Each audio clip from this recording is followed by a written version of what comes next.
Welcome to Buckets, brought to you by BetMGM, the king of sportsbooks. My name is Matt Moore. I'm the senior NBA writer for the Action Network. This is your Best Bets episode for Tuesday, January 23rd in the National Basketball Association. Join me tonight to break down the best bets for Tuesday. We got J Money in the house. J Money is money on Twitter and YouTube and in the Action Network app. Also joining me, Brian Fonseca, New York native, Heat sympathizer extraordinaire, and Action Network contributor across all of our fighting platforms. Make sure if you're into the men that try and kill each other, Brian is your guy to follow for the best bets there as well.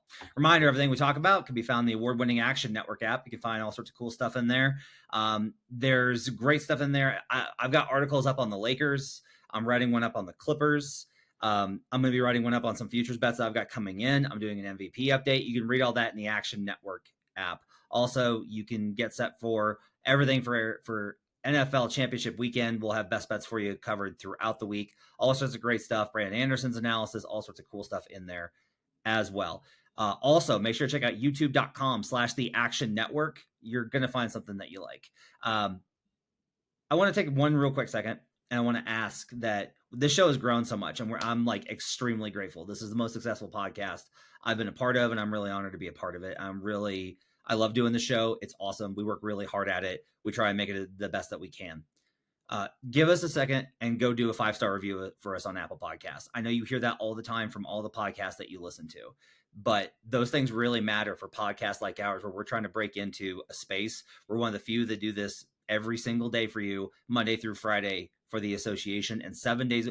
Like, we do this pod 7 days a week during the playoffs. So give us a 5-star review on Apple Podcasts. It means a ton to us. All right, no more fucking around. Let's get to best bets for the Tuesday slate. Brian Fonseca, what do you like in the association? I like the Knicks minus 3.5 against the Nets in an all New York battle, and I'm leaning on some overs for Jalen Brunson props, but I haven't committed yet. Okay. J Money is money. What do you like tonight? I'm taking the Pelicans in the first half, -3, -3.5. I like both of them. Okay. I'm not feeling great because they told me their picks, and I'm oppo these guys, and that doesn't make me feel good. I got Nets plus 3.5. This is gonna be the worst of the number. You're gonna wake up and hear this, and it's gonna be 4.5, 4.5, maybe 5. So you can wait if you like my analysis on it. Otherwise, I'm on that game plus 3.5. I'm also on Utah plus 6.5 full game versus the Pelicans, and we'll talk about it. I have a lean on OKC minus 14.5 because I didn't learn my fucking lesson laying 14.5 on Monday night with two teams that had guys go for over 60 points and neither of them covered. Really, guys? But we'll get to that in a minute as well. Brian's dying on camera. Let's start with Nets Knicks. Obviously, this is rivalry week in the NBA. Brian, give me the cap on why you like the Knicks in the spot. The Knicks are just really been a reliable team on the road this season. 7-3 against the spread is a road favorite, and for me, it starts there. Which is 5th in the NBA, 2nd in the NBA amongst teams with any real sample sizes, because Dallas is 8-2, and you have some other teams that are like 1-0, 2-0. So I'm not sure how much we're factoring them into these rankings. Against the spread, plus minus is a real favorite is +4, which is 4th among teams with at least a 4-game sample size, which is also really good. 16-9 straight up as a favorite. And I just think that with the Nets, I mean, for one, that Clippers game was very indicative of how they've played lately, because if you remember, they started off the season 13-10, and they have since gone 4-15. I thought this team had a chance to be the 2018-19 Nets that I covered closely in person, which is a very fun experience at one point, but this team is not that. And I think they look like they're going to go for a reshuffling maybe at the trade deadline, maybe move some parts around. We'll see. But I think that's sort of where this is headed. And I think the Knicks are just a pain in the ass for them to match up with. The Nets as a home underdog haven't been great. They're 4-4-2.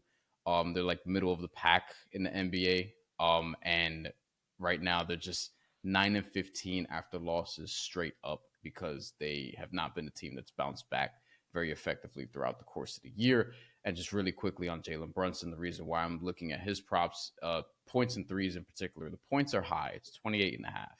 He's gone over in 7 of his last 8, however, and is riding a streak of 30 or more in about 4 straight.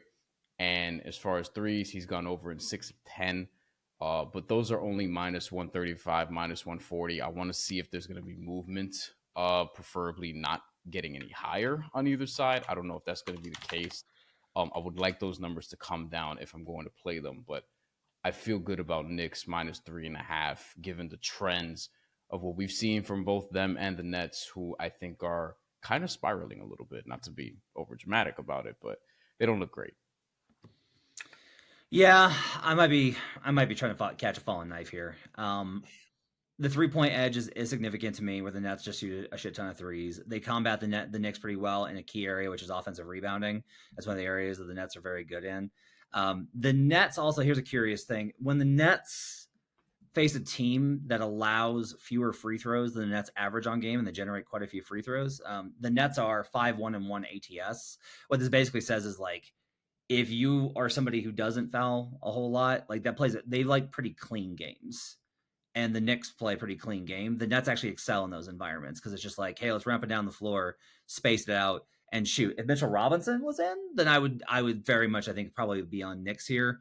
I've got, like, part of this is I've got this power rated with only the Nets is like less than a 1-point dog, and then part that's because, like, I give the Knicks like a significant bump on top of what my power rating spits out because I know that they're better than what the model suggests. Like, the Knicks half-court offense isn't good. So, like, you have a bad Knicks half-court offense, but they get it done. That's like how they're winning. Like, they're top 10 schedule-adjusted offense and defense. Like, they're there. Like, they are within range of being like an elite team, especially with OG. However, like, a lot of it's transition, and that to me matches up pretty well with what the Nets do. So I'll take the 3.5. It doesn't make me feel great because of all the things you kind of talked about with maybe I may be using a November, December cap on the Nets when it's like that was the November, December caps, and now the January cap on the Nets is they suck and they're falling apart, and Spencer Dinwiddie's quiet quitting, and everyone knows they're getting traded, and it's not good. Jay, I'm going to assume that if you had a side, it would be Knicks or nothing here, right?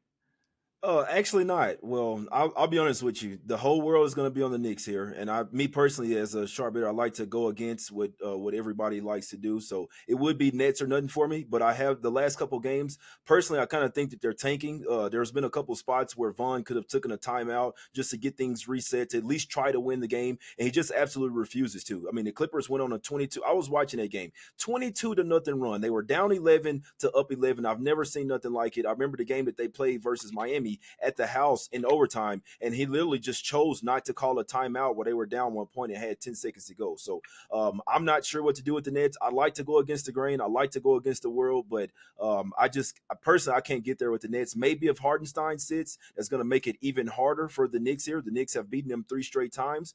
You also worry about people don't really look at who teams are playing next, but the Knicks do have the defending champs coming into their house in the next game, and I'm one to believe that there is a look ahead factor to in some of these games. So wouldn't be a bit surprised if the Nets did. I mean, they came out and played well in LA. They played well in both games in LA. They just couldn't finish the job versus the Clippers. So I'll go out on a limb and say if they played the way that they played both of those games, they could definitely win this game. But if they lost by 20, it wouldn't surprise me one bit.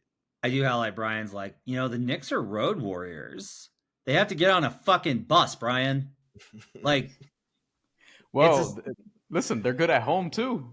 And there will be plenty of Knicks fans there at that game. Like, I know it. You know what I mean? I've covered some of those. It's an interesting question. Like, should you just cap this as a home game? Yeah, you know what I mean? Like, the atmosphere has just always, like, even when the Nets have had better teams. Yeah. I mean, and I could speak to this, and Net fans get pissed off. But, like, listen, if St. John's won a national championship, it'd be a bigger deal in this city than if the Brooklyn Nets won an NBA championship. Like, it just is. Like, that's where they are in the pecking order. And for the foreseeable future, the Kevin Durant, Kyrie Irving, James Harden experience didn't help. There will be more Knicks fans at these games than there are Nets fans, especially now when the Knicks are good and the Nets are not. It also sucks because, like, the Nets have a pretty good history if you go back to the ABA, but, like, they tried to, like, but now they're like a new team in Brooklyn, and that's like it's one of the problems. Yeah, we'll see what happens there. All right, so Jay, you like Pel's first half here. I'm always curious. You're gonna have to explain this to me because based off of your caps, like I wouldn't peg you for a first half better. So like I'm always curious about like why you take first halves here. You're so much of a spot better. Why do you like Pel's first half here versus just playing the full game versus the Jazz?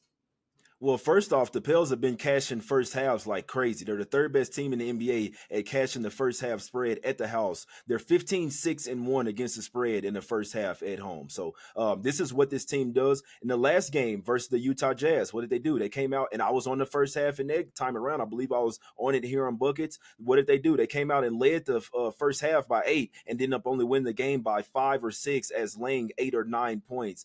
So it's just one of those, you're taking the full game out of it. We know that the Jazz have been playing better basketball, but this is also a spot here, Matt. The Pelicans are coming off a game where they got absolutely drugged by the Phoenix Suns. I think that was the Devin Booker game where he had 50-something points, so they've had 3 days off to stew on that. I like the Pelicans early and often here, but as the spot, I think the spot speaks just to me that they come out here hot to start this game after coming off a horrible loss at the house. It's their third straight home game as well, almost like a must-win game. This is a bounce-back spot for the Pelicans, and I'm taking them. I feel more comfortable taking him here in the first half, where they've shown me all year that this is their spot where they bounce back at. Even if it's a close game late in the last few minutes, I think in the first half is a top spot here. But wouldn't be a bit surprised if they came out first quarter, first half, and smacked the Jazz up here.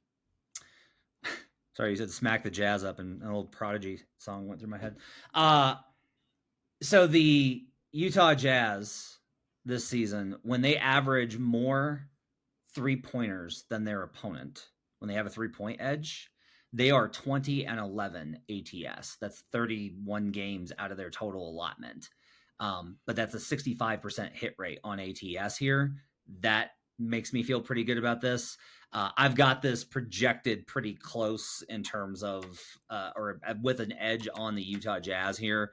I had to upgrade Utah because they are playing better. Now, like, they're like, I don't know that they're good necessarily. Like, I do have the Pels here as a 5-point favorite.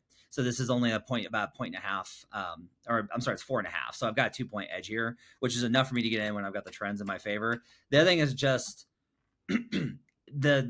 this is going to be an offensive game, and it's going to be variant. And if you do like either of these teams, you should probably be playing alts, because this is probably going to be a blowout. Like, I think this is either the Pels hit a shit ton of threes, Jordan Hawkins hits like 6, and this is like Pels by 20, or this is Jazz by 15. I don't expect this actually to be very much of a close game. So either way, I think you should probably be playing the extreme ends of this, but I'll go ahead and I'll just grab the 6.5 to be safe with it. I don't mind the first half play because, as you said, the Pels have been good in the first half. Jazz also are a little bit of a second half team. They tend to hang around, and then they kind of wear you out with how they play. So I'll grab the 6.5 here and hope it comes through.